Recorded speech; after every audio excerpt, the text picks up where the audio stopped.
Hello, welcome everybody. How are you all today? This is Neil with Portal to Ascension. Thank you for tuning in. Going live right now from the Yucatan Peninsula in Playa del Carmen, and have a special guest today. I'm excited to be starting this series because this is actually the beginning of a series that I'm going to be doing in which I'm interviewing authors authors from the Common Sentience series, that is the book series that Ariel from Sacred Stories, that you've probably been introduced to by now a few times on my platform, has pioneered. She is not, this is just one series of books, published many other books. And this one is a specific project in which there is a main author, let's say, per book on specific topics. And then the rest of the book is pretty much filled up with individuals that have their own experiences and testimonials of what they actually experienced in relation to that topic. And I'll give you an example. My book is sound. So I'm doing all this information on sound and frequency. And then I have around 25 individuals, some of you probably tuning in right now, that submitted stories on their tangible experiences with sound. So that is the overall project. And today is the first of a series of interviews in which I'm going to be bringing every single month a different guest from that author series so that we can go deeper into the topic, show about not only their journey into getting into this awareness, but also to let you know about the book that is either out or is going to be coming out, and bring awareness to this project. So today's guest is Dr. Stephen Farmer, and I'm going to just go ahead and just read a little bit about him. Then we'll get into his journey a little bit more, and I want Stephen kind of just to tell me how he got to where he is. But first of all, I see a lot of you are chatting in the chat room here. Please go ahead and say hi. And if you would like to, let us know where on or off planet you're from. Leave that in the chat room right there. All right, let's get into this. So Dr. Stephen Farmer is our guest for today. He is a best-selling author, licensed psychotherapist, shamanic healer, somatic therapist, ordained minister, and former college professor. His extensive experience in the fields of psychotherapy and shamanic therapy allows him to provide his clients with a comprehensive and highly individualized counseling experience. Dr. Farmer's unique approach was created over the course of many years of this intensive study and practice. His status as a spiritual leader and psychospiritual healer is the result of his in-depth studies of spiritual transformation, trauma recovery, shamanism, hypnotherapy, breathwork, and energy psychology. Dr. Farmer's practices are grounded in many years of college studies, culminating in the form of 3 degrees, including a BA in psychology from the University of California, an MA in counseling psychology from Chapman University, and a PhD from Madison University. And I'm excited to be talking to you because not only of your book, that is coming out, that is something that I'm definitely interested in, but I love the fact that you have dabbled in both worlds when it comes to spirituality, mainstream science, got these degrees and information kind of to back up what you are investing your energy in, which is the upliftment of humanity through the different aspects that you bring to the table. So welcome, Dr. Farmer. Thank you so much for being here, brother. Appreciate you.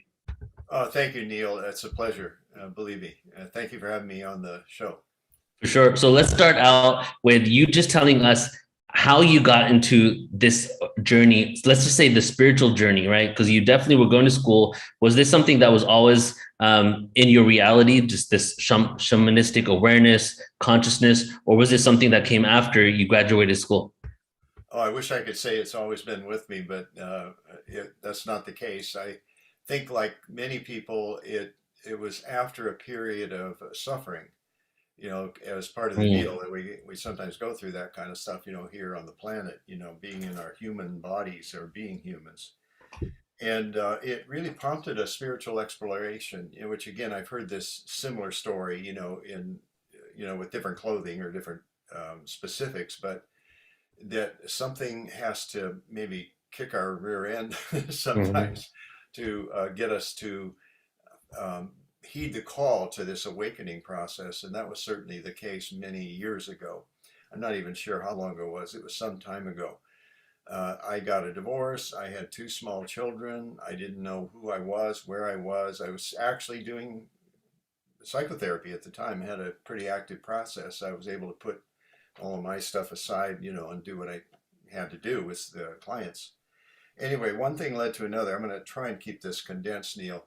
Um, the process was going through various churches, uh, Church of Religious Science. You know, that Mhm. was the start of the awakening process, and then a group called Emissaries of Divine Light, which was a whole different Yeah, I thing. know those guys.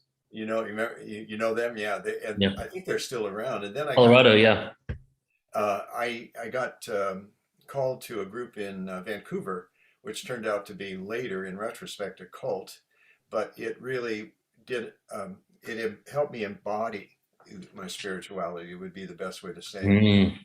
And then from there, shamanism came to me, and I do say it that way intentionally. It was a book, Way of the Shaman, by Michael Harner, partner that at the time that told me, "Hey, go do the 2 day course." I did a 2 day introductory course with him, and I walked out. I just went out there and I was on fire. I said, "This is it. This is my next step."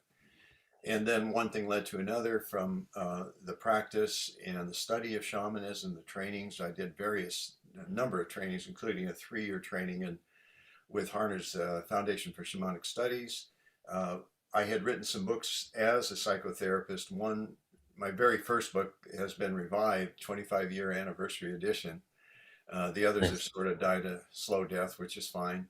And I didn't publish anything for a long time. And then when I was introduced to shamanism, went along that path, that was like click some things like, oh, I can do something that's related to shamanism, but Mhm. qualify and say you don't have to be interested in shamanism, sacred ceremony, Mhm. and then the topic of the day, spirit animals. You know, Right. I'm fairly well known for that topic. I'm not the only writer about it, but I certainly am fairly well known with a body of work. Uh, Ending up, I won't say the end, but ending up with this book, you know, the Mhm. animals are, like you said, common sentience, of which you're one of the authors also. I think we got 10 of us or something like that with Yeah. various topics. And as you very well stated, um, the uniqueness of this book is I'm really the featured author. You know, I'm the named author, Mhm. but I think the largest contribution really comes from people who have submitted their stories about that particular topic, whatever it might Yes. be. In this case, encounters, the subtitle, Personal Tales of Encounters with Spirit Animals. Mhm. So, and they're great stories. I've read all of them, and they're amazing stories. And I think it brings it home, makes these elements like sound. You're Yeah. specializing in sound and vibrational work in that way. Angels, you know, that's another topic. Ancestors, etc. And it goes down the line to these various topics. It's a absolutely ingenious idea It because I is. think it opens the door for other people who might be interested in this topic or that topic but don't know a lot about it.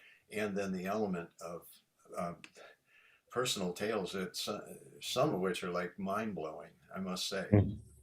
It's really new paradigm, like the collaboratory effect that these books have, and your book that we're talking about right now, is it's not just one person being this person, on a pedestal that we're reading, but it's coming together, and sharing stories like around a campfire, like a collaboratory effort, which kind of gets rid of the whole hierarchical element of the old paradigm. So that's why I really jumped on board with it. Yeah, it's like it occurred to me a couple of days ago. It's like there's a community Yeah. that's been brought together, you know, with different, you know, variations in terms of what the primary interest might be Yep. on the spiritual path or the mystical path. You know, I think that it takes the mystical path and says, okay, let's ground it in real experience. So we all Hmm. share that, you know, in some way. And spirit calls to us in different ways. You know, my calling Exactly. happened to be shamanism, and then one aspect of it is learning to communicate. Now, it is animals, but it's bigger than that. It's communicating with Yes. nature, the natural world, finding spiritual sustenance from the natural world, being able to give back something to the natural world. And Yeah, I love that. I think animals, Neil, are, how would I say, it's fairly simple, you know, to be attuned to the possibility that an animal might be bringing you a spiritual message. Yeah. And the message, it helps you conduct your life and sustain yourself on a life path with that sort of guidance. We get Yeah. messages all over. It's not just the animals, but animals are accessible. They're all around us, you know, Right. symbols or the actual physical animal. Yeah, definitely. And I know I, for one, if I see a certain animal repeatedly, right, I'll definitely go to the internet and search, what does this animal mean? Why am I seeing it? You know, and I would say that every single time I found out the information, it definitely was in alignment with what was happening right now. So it's just, it goes to the whole thing of, we are all just one consciousness, and everything is a reflection of that. And things show up in your reality when they're supposed to, in the way they should, right? Well stated too, Neil. Very Mhm. well stated. Yeah, it's like where there's a the word that I have absolutely. I love words first off, but a word that I think exemplifies what you just described is collaboration. Mhm. So there's a continual collaboration with other expressions of spirit, or you could say consciousness. And the animals that are expressions of that consciousness may come to us in a particular way. My teaching basically is when an animal shows up in an unusual way and or repeatedly, like you were describing, then that's a pretty big deal. That you could say it's like spirit, and then coming through that particular form and expressing in the physical form Mhm. then becomes a representative of that particular spirit of that animal. I sometimes say collective consciousness of the animal Yeah. that is there to deliver you a message in that collaboration of consciousness. Mhm. Magic. It is Yes, beautiful. magic. You know, I was going to specifically ask you a question. What does shamanism entail? But I feel like you're unveiling it here. And now, as you're speaking, I'm actually connecting the dots, because we're talking about animal communication, and that has to do with spirit animals, which definitely indigenous shamans had been talking about. Oh, that's pretty much where we get the information from. There's about the ancients talking about spirit animals. So my question for you is like, and just in relation to shamanism as a whole, what are spirit animals, and why do you say that they're our spiritual allies? Well, one thing that shamanism brings, and there's been just either initially a slow growth, I think maybe 30, 35 years ago for the Western, us Westerners, that has grabbed hold of us because it is taking into account the spirits of the earth and the physical elements of the earth. We've sort of lost our way, in terms of our overall relationship. That deep, we are connected, but we don't incorporate that other than maybe as a conversation or a philosophy. But what we are beginning to do is learn how to relate to that tree is not just a tree. Yes, it's a tree, a physical tree. But if I tune into it a certain way, there's a sense of kinship, with the tree. Same thing with animals and anything on this earth, and even in the sky above us. We're all interrelated. We're all connected. Again, those are just words. But once in a while, what happens, I know for me, and I think probably for a lot of people listening to this, once in a while, taking a walk, especially a walk outdoors in nature, there's a moment of what I would call awe, AWE. And it is beyond words. It's the experience, almost an ecstatic experience of recognition of, I get chills as I talk about it. That's a body memory of that experience I just had last night. Just wow, look at the tree waving, its leaves. Look up in the stars, and it puts things in perspective. Plus having that experience is a reminder of our interconnectedness, a body reminder, a physical reminder. So shamanism is more of an earth oriented practice. It's actually a healing practice, and it is comes from, of course, various indigenous communities where, oh, we're connected, of course, duh, yeah. And usually in a tribe or community like that, there was, and even us, with our fair and white skin, that we could go back, centuries and centuries ago. There probably was an ancestor that was the shaman, Yeah. man or woman, and that's the go-to person. And their gift really was to be able to work with helping spirits, to bring healing to the community, the tribe, the individual, the family, whatever. And so the largest healing is the healing of this illusion that we're separated. Mhm. So by working with spirit animals and, in a broader sense, nature spirits, we start to attune to that reality that we are connected, that spirit shows up in so many different forms. It's not that I'm a spiritual being in a human body. I am spirit in expression. Yes. Uh, I love that. Physicalized, just like the animals that come to us physicalized, Hmm. that they're connected to the larger consciousness of that particular animal. The hummingbird Yeah. isn't just well, it is. It's just a hummingbird that hovers right in front of me. But there's something bigger going on when they come in this unusual way. Wow. So what are some ways to discern, like if you have a some animal spirit message, like in dream state or in real life, what is a way to decipher and discern what the messages are? No, it's a really good question, and there's a handful of different ways. And I like that you brought up the dream state in the dream time because Mhm. it's also the symbol of the animal that we could see repetitively. Or again, in an unusual, a picture of the animal, the dream of the animal, somebody talking about the animal, a dog barking to emphasize what I just said. I like an exclamation point. Make me shout. All right, that's enough. Anyway,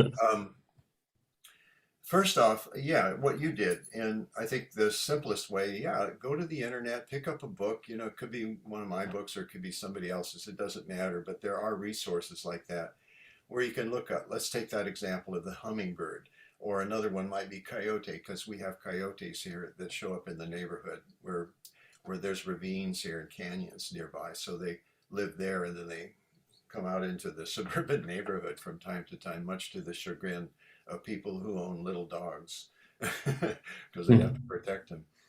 Um, Hummingbird. Okay. That hummingbird that flies, and I've heard this story many times. Look it up. What could it mean? Could mean maybe like in one of my books it says here's some possible meanings. It doesn't say what the meaning is, but possible meanings. Mm. It could be lighten up. My power animal oracle cards, hummingbirds in it, and that's the message. Lighten up, you know. Like, and I base that on when you see a little hummingbird, I dare you not to smile. You know, it puts a lightness, and watch the bird flitting around. That's another one. Is that maybe you're flitting around too much. They also drink from the flowers, the nectar from the flowers. Sweetness. You need more sweetness in your life. Their flexibility, their ability to fly any direction, you know, including backwards, you know, which is an anomaly amongst birds. Excuse me, I had to cough. I wanted to mute it for a sec. So that's one way. Look it up. Okay. Another one. This is more of a deductive process. You deduce from the characteristics of the animal what the message might be. That's another way to discern it. Coyote. You know, they typically operate in the dark. They're very stealthy. They might. They're often known as a trickster, like Raven is also sometimes known as the trickster. So there may be some deceit or some trickery going on, or you're deceiving somebody. Those are possible messages from a coyote based on the characteristics of the animal. So I suggest, yeah, go read about the characteristics and see, you know, see what tags you, what pulls you. The third way, and Neil, I think this is what I'd like people to get to eventually, because there's a tie-in with the way that our ancestors operated. They would receive direct messages. And one of the principles of shamanic work is direct revelation. You know, yes, there's the hummingbird. Yes, there's coyote. Yes, there's dolphin. Okay, the dolphin. What? How can I tune in to get the message? And here's exactly how you do it, gang. Try this out. Close your eyes. Okay, again, using any of those examples I just mentioned. Close your eyes and say telepathically, communicate to the spirit of that hummingbird, the spirit of that coyote, the spirit of that dolphin. And you simply ask, what's the message? Then you wait and pay attention to what you see, what you hear, what you feel. And that could be inside, your inner vision, your inner voice. It could be externally, somebody's talking about going on a vacation. You may hear that again and again over the day. You hear in your inner voice, okay, it's time to play more. Again, back to the hummingbird. Hey, dude, lighten up. You're getting too serious. It's not that serious, really. So that's the one. That's the way I'd like people to ultimately discover what the message is from that being that is a representative for the spirit of that being, and then uh, trust what you get. That's a big one right there. Trust what you get. May or may not make sense right away. Trust Right. it. Let it simmer a little bit, percolate a little bit, and eventually the meaning will become apparent to you. I Right. call it resonates with you. It clicks in some way, and you go, oh, okay, got it. Now then, what you do with it's up to you. What you do with it's up to you. There's nobody watching you, monitoring, etc. Yeah. But it's a valuable way to learn how to navigate through this life, especially with all the stuff that's been going on and perhaps what we're facing here in the near future. Mhm. So basically, tune in to the experience, right, and the animal, and see what comes to you, what messages it is. Like, put yourself to the side and just allow the energy in the channel to flow, right? Yeah, exactly. One of my experiences, and I again, Errol, in this book, I'm going to show it one more time. That's it. Yeah, no, at least a couple more times, please. A couple more times. Okay, Common Sentience, Animals, Personal Tales of Mankind. Shameless plug, but it's a good book. My daughter and my 11-year-old granddaughter, they read a story from the book each night. Isn't that Wow, sweet? Yeah. that's And awesome.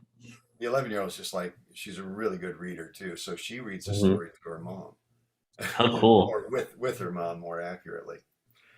So let's see where I want to get refocused here because I veered off on that story of my daughter and my granddaughter. You had a question. Yes. Well, let's get to another question. Some comments in the YouTube, right? And someone's in. I know we can't go through every animal, but someone in particular has asked about a couple of different animals. Maybe you can just tune into if do you Yep. know what kind of symbolism would be behind them.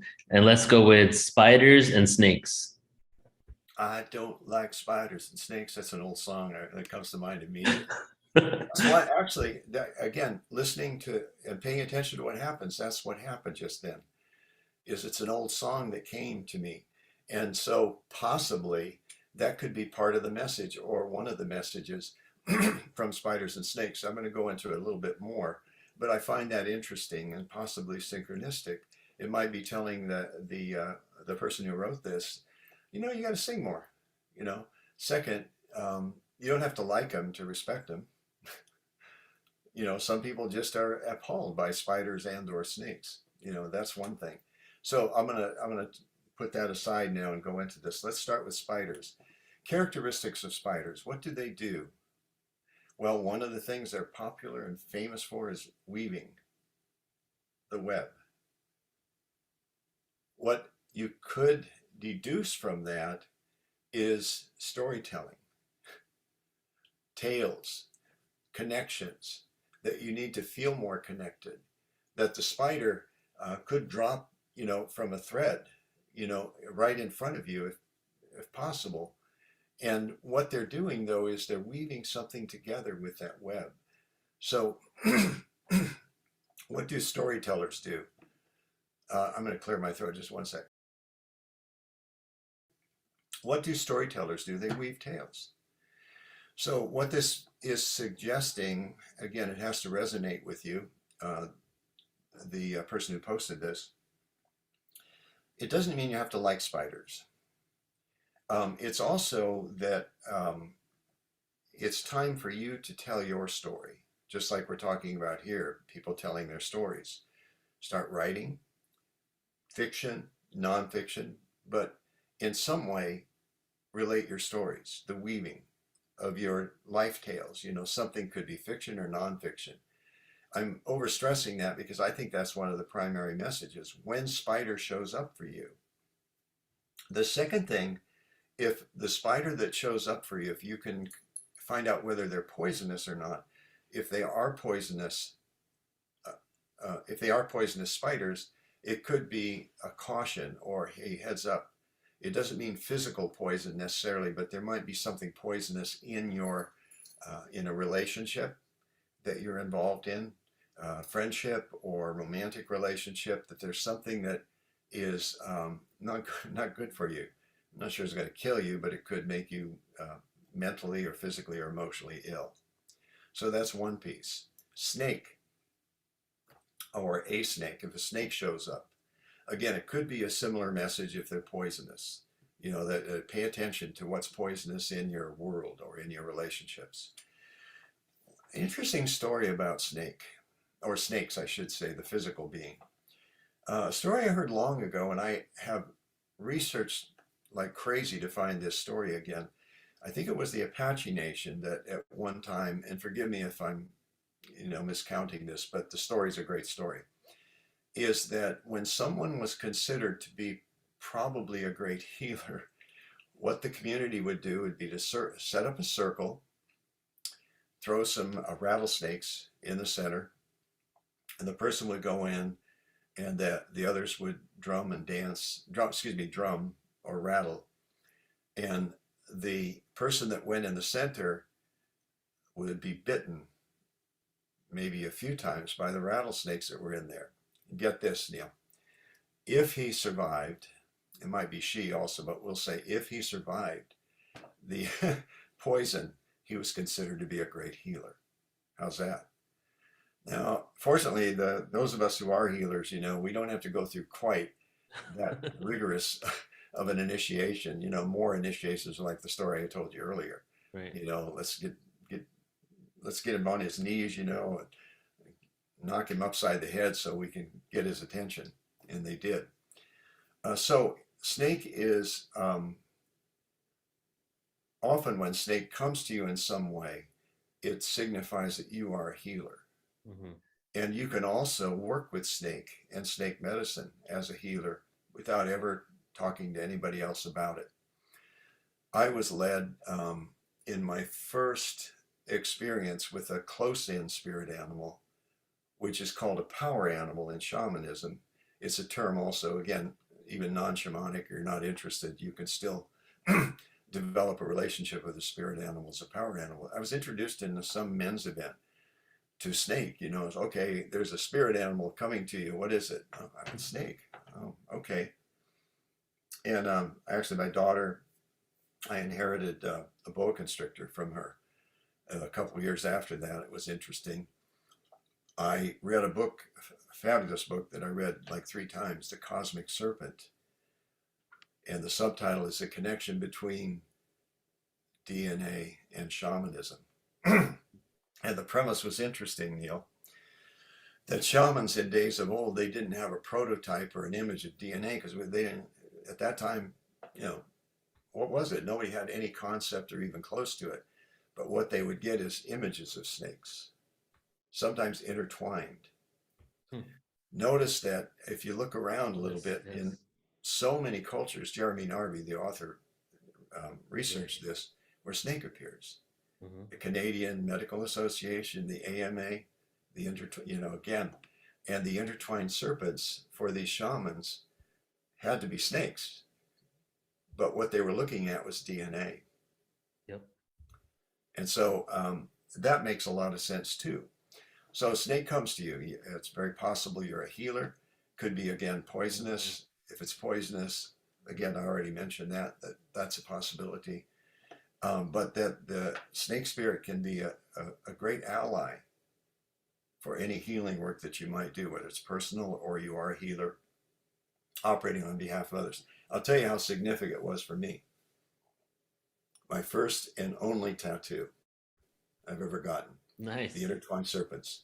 And you see it up here. It's a friend of mine, Jeremy Narby in Australia, who painted this. He actually painted both of these. But the tattoo artist took that off of this painting, and it's with me. It has some other significance too, but yeah, again, the intertwined serpents. Yeah, and it's called the caduceus, is the intertwined serpents. Throughout ancient history, and even the Sumerian scriptures have the serpents, and the scholars of the Sumerians also said that it was a representation of DNA. Yeah, and it is just fascinating how shamans long ago knew this and worked with snake spirit and snake medicine. Yeah. And it really is. Anybody who's doing any healing, I invite you to also check it out with snake. Again, you can Yeah. communicate. That's the other thing. You can communicate with spirit animals. There can be a Yes. back and forth, not just, okay, what's the message, but let's talk. Let's Mm. talk about this. What more can you tell me or teach me? Yeah. Just one more thing on the snake, because I love that Sure. concept, is the snakes actually are the only animal without a pineal gland, without a third eye. Every other animal has a pineal gland on Earth. So it's Yeah, very interesting. that Maybe is because they're interesting. already enlightened. That means Yeah, you would think. Again, we go back to some of the stories about snakes. Like the most famous one that we're familiar with is the Garden of Eden, where yeah. the snake was demonized. Yeah.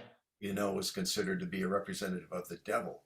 Hmm. And to me, what that is, and also the shame that was brought up about being Yes. naked, being in the natural world. Right, right. Here's my premise, and I may have read this somewhere, I don't know, but snakes are like right close to the earth, about as close as you can get to Mm. any animal that crawls or slithers along like that. Hmm. So, what that tale tells us too is that the earth is wicked, mean, and nasty, Hmm. and you better be careful. And if you listen to an animal Right. and do what the animal says, what happens? You get punished. Punished. Yeah. You get kicked out of the garden. And Yep. Yep. that's a deep, that's a metaphor, or Yeah. mythology, if you want to call it that. But I think there's deeper layers of meaning to that. Not just that, did that actually happen? Who knows? Yeah. No, I don't think so, but that's not the point. Joseph Campbell is one of the greatest human beings ever to grace the planet.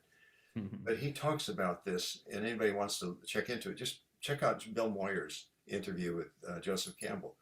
But he understands mythology, and he explains the mythology, that they're Mhm. essential stories that will help us weave our way through life. Yes. Yeah, it's a pretty good way to put it. So it's a mythology that can work, but unfortunately, I think there's a layer of meaning to it that Yeah. we need to take a look at. That the demon was this critter Mhm. that crawled on the earth. Yeah. And why are we being kicked out of the garden? Right. Right. All those kind of questions. Anyway, enough of that. It's so interesting. So I'm curious. Has your background in psychology assisted you in this awareness, shamanism, and animals?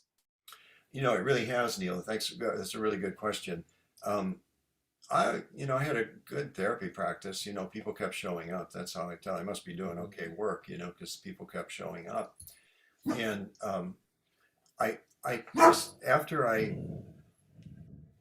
enough after I was introduced to shamanism, for a while there, that's all I did. I was really so focused on shamanic healing and shamanism and writing about it, etc., that I sort of did this with all of my training and studies as a therapist. And then I'd say, about 6, 7 years ago, roughly, it was almost like one of those, like, no, Mm. baby with the bathwater. Don't cast out the baby with the bathwater. I have some great skills that I learned along the way, and especially skills around trauma and trauma recovery, which is oh boy, it's becoming a household word right now, and we're Mm. understanding trauma. And there's several teachers that are out there, doing a great job. Mm. And understanding, one, that trauma lives in the body. That's where we got to start with. Mhm. That the frozen aspects of us, that are the residuals of having to hold tight, during a traumatic experience. It's natural, and I'm talking about not just childhood trauma, although that's where we're most affected, but even if you had a traffic accident, you rolled the car, your body's still going to be into a position of a defensive position, and there's going to be some residual freezing that's there. That's phenomenal, to understand that and to work with that. Somatic experiencing, Peter Levine, anybody wants to look it up. But there's Gabor Mate, Bessel van der Kolk, The Body Keeps a Score. There's some really good stuff out there. Now, having gone into shamanism, I learned a different process for healing trauma. And that process is the basic premise was, when you're traumatized, your soul leaves your body, or an aspect of your soul. If your soul leaves, that's it, gang. You're done with this.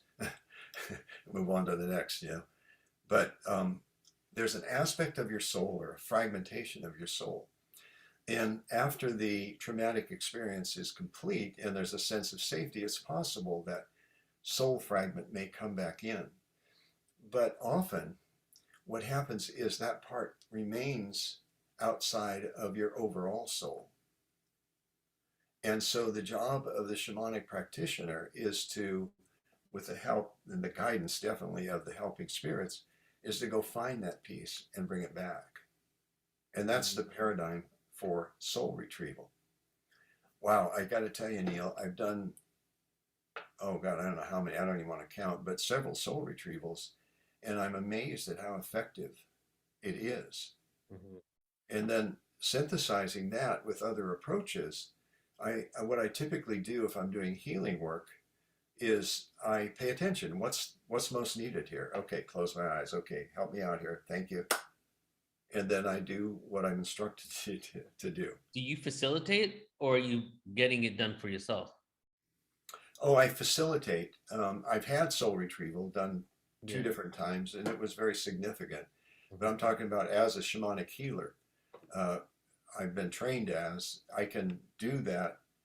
That may be what the client is seeking. They've heard about it, or they want to do some healing work, and they understand that I'm not only I'm a psychotherapist, but I'm also a shamanic healer. So kind of get to pick and choose, in a sense, or at least see what they're drawn to that I can offer. Yeah. And a lot of this awareness is in your book, right? So let's pull your book up one more time here and show everybody. And all right, Common Sentience. For everybody who's joining in, didn't hear in the beginning, this is part of a project with SacredStories, and one of the books in this project with Common Sentience series is on animals, and Dr. Stephen Farmer is the author of it, and we're going into some of this awareness here that he's sharing in the book and more. And so now let's get into something that a few people have been asking in the YouTube. Can you share some examples from the experiences that people had that are in your book? Oh yeah, absolutely. There's one that brought me to tears, and it's the story of an animal communicator. And I'm not technically, I'm not an animal communicator. I am a spirit animal communicator. But this animal communicator, Laura Rowley, tells the story of being called to a horse that had a large tumor on its body, on his body. And she tuned in the way that animal communicators do. And I've known quite a few, so I understand. Scout, no. Stop. Sorry. And so what she did is tuned in the horse, and she heard in her inner voice, in the communication from the horse, I took it from her. And she's going, what? I took it from her. That's all the horse communicated. What she found out is a 15-year-old, I think it's 15-year-old girl that was her horse, had an inoperable brain tumor. And when they checked, the last time they checked, the brain tumor had disappeared. And go back to the horse. The horse's love that transcended any kind of love we can imagine, sacrificed himself by taking the tumor from her. And then he was put to rest, put to sleep, euthanized. That was like a tearjerker, like, wow. Yeah, that was a wow kind of a story. The coyote, the cat, and the crows. Judy Lemon wrote a story that talks about that. Her cat, Lulu. Excuse me one second. Go on out. I can't hear you doing that right now. Go. That her cat, Lulu, was... she ran out, she heard a bunch of crows, and she ran out there, and a coyote had jumped the fence and had Lulu in his mouth. And so she, scared the coyote, dropped Lulu. but Lulu had some pretty serious injuries. Mm. And she realizes that there was a connection with all the crows going, squawking, and that to indicate to her she needed to act on something, she took Lulu to the vets. The vet couldn't save her. She was getting ready to go on a trip 2 days later, and so she was like in a quandary what to do. And what she got was that actually Lulu ended up having a lot of internal cysts or something like that that would eventually kill her. And so she made the choice, and I think the right choice is to euthanize Lulu, much to her sadness. And when she was at the vet, she also noticed that there was a number of crows outside, flying around. So the Yeah. crows almost like were leading her to the vets and saying, farewell. And it's always sad to have to put an, like the horse, Lulu, the cat. It's always sad to have to put an animal down. We put them to sleep. No, we don't. We euthanize them, But frankly, Neil, between you and I, if I had inoperable something or other, I'd go, okay, give me the pills, give me a glass of wine or two or a bottle. I've had a good life. You know what I mean? Mm-hmm. I think that's an aside. I know it has nothing to do with animals, but it's like keeping somebody alive at all costs. Come on, guys. Personally, it's not up to me about anybody else, but personally, no. If I'm ready to check out, I'll check out. Yeah. So I think that it's actually a very humane act, like the horse with the major tumor, like with Lulu, who had not only the injuries of the coyote, but some internal illness that was creating cysts throughout her body, cancerous cysts, by the way. So those are a couple of stories. They're really there's just so many. I can think of two or three more, but you get the gist of it. Yeah. And again, Yeah. I'm the featured author. I've got a couple of stories in there too, but really, Yeah. it's more that I've got a reputation, I guess you'd say, or I'm known for this, just Right. like you are known for sound. So, naturally, Ariel did a good job picking us. Let's put it that way. She did, yeah. She's done a great job. And so the Common Sentience series, everybody, if you want to learn more about the book, if you want to get Dr. Stephen Farmer's book, the links are in the description of YouTube. This is also going to be on our podcast. So if you're listening to Portal to Ascension Radio, hello, and do check out the description for the links. And there's a full series. So go to the website, take a look at what's going on. And the whole thing is when we did a panel a week or two ago, I think it was, we were talking about how the mystical is going mainstream. That's really the bottom line of this series. The reason why there's so many people contributing their stories on all these mystical things, from sound to angels to animals to shamanism and beyond, is for us to really have people realize, as they get this book and read these stories, that this is a reality, not just some abstract concept that we're just talking about, but this is actually occurring. And so if you want to read more and get into some of these stories as well, please do pick up Dr. Stephen Farmer's book. Again, the link is in the description. So last question for you. Curious, what does reciprocity have to do with when it comes to communicating with animals, the give and take? A really good question. It actually, what made me, where I came up with that term or I read it was in Robin Wall Kimmerer's excellent book, Braiding Sweetgrass. Mm-hmm. And she's a biologist as well as Native American, so she's got, again, both fields to draw from. One of the things that we need to bring into our consciousness more and more, in my opinion, is that idea of the exchange, another way to exchange. But I like that word better, reciprocal, that we reciprocate to the animals, for instance, for the gifts that they bring us. Their love, their attention, like that little dog that I had to boot out of here because he was barking. But he's just a sweetheart and a lover, he snuggles with us and all that. Mm-hmm. And I was thinking, what's the reciprocity with that dog? Well, we take care of him. He brings a lot of love, playfulness. Yes. Those kind of things that we need to reciprocate. So when people start working with spirit animals, I often suggest give back to the animals. Something. It could be time, attention, donations, etc. Certain organizations, Humane Society, to mention just one of the U.S., Defenders of Wildlife, Oceana. These are organizations I've checked out and I contribute to. And there's more. Don't get me wrong; those aren't the only three, but there's a reciprocity that goes. I thank the animals and the spirit animals, for guiding me along the way, for providing that companionship, for providing the teachings, etc. Even thanking the animals, while it's a more abstract than a physical act of some sort, it still counts. In Hmm. fact, all my prayers, I'd say 90% of them at least, are prayers of thanks. And I think that's a good one to Yeah. incorporate. It reminds me to be grateful, for the amazing gifts that are available to us. So reciprocity is simply that, Neil. It's just giving back, something. Yeah. Um, and it's easy to do. It's not that easy to do. That's a principle that, without calling it reciprocity, again, indigenous people and our long ago ancestors just practiced automatically. Hmm. Yeah, and I love that because when you were going down the list of different ways to do the energy exchange, the first thing came to my head was the easiest energy exchange is simply gratitude, right?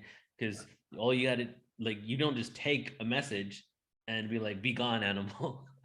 It's more like Yeah, the message comes to you, and then the gratitude for that lesson, right? You seeing a bunny cross your path every day for the next week, and there's no bunnies in your area, so you're like, yeah, what's going on here? Well, the universe is sending me some sort of message. Thank you for it, right? So yeah, it's just absolutely. pure Good point. energy. Thank you. Hmm. Yeah, I'm glad you Yeah. highlighted that too. Yeah, just to be grateful. We need more of that in the world in general. I think Yeah. gratitude, appreciation, expressing it in words and in actions, Yep. Yep. and certainly with this area here with spirit animals. Yeah, um, the animals need our help. The Humane Society example is doing it. It's just an outstanding job of rescuing animals that are distressed, that are abandoned.